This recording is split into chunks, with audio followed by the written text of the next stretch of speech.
June is finally here. It's time to take a dive into the patch updates to see what the Watch Dogs team have to offer with the newest update 4.5. Things have changed roadmap wise since the video I released last month, so it's best to refresh ourselves with the content we'll see this month.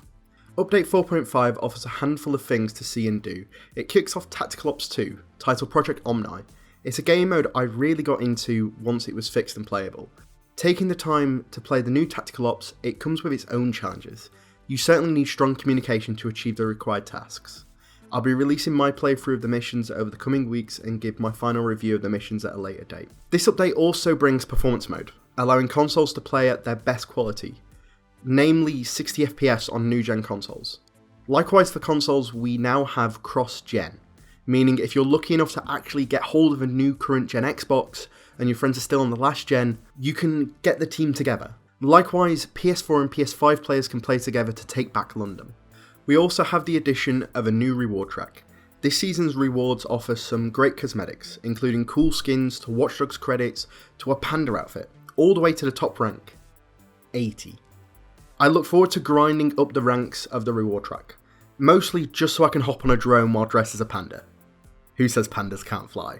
And yes, you heard that right, 80.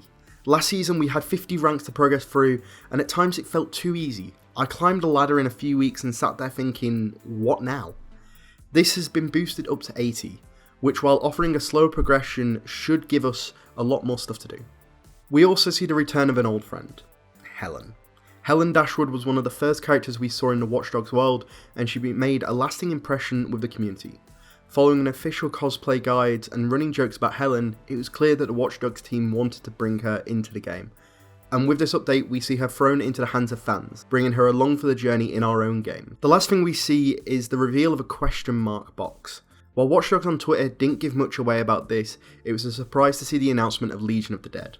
Legion of the Dead is a zombie game mode similar to Left 4 Dead, where you and a team will have to battle your way to a point while fending off zombies.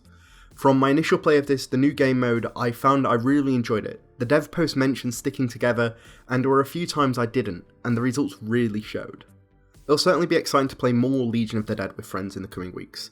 I'll certainly try and find some time and have a go at seeing how the game mode works, and offer some tips and tricks, so be sure to keep an eye out for that. Overall, this month's roadmap offers a bright future of what's to come. With the beginning of cross-gen play, it makes more sense to bring it forward now, swapping things like PvP invasion and extractions for later in the roadmap. Something to note with all of this content, that every bit of this content I mentioned is free.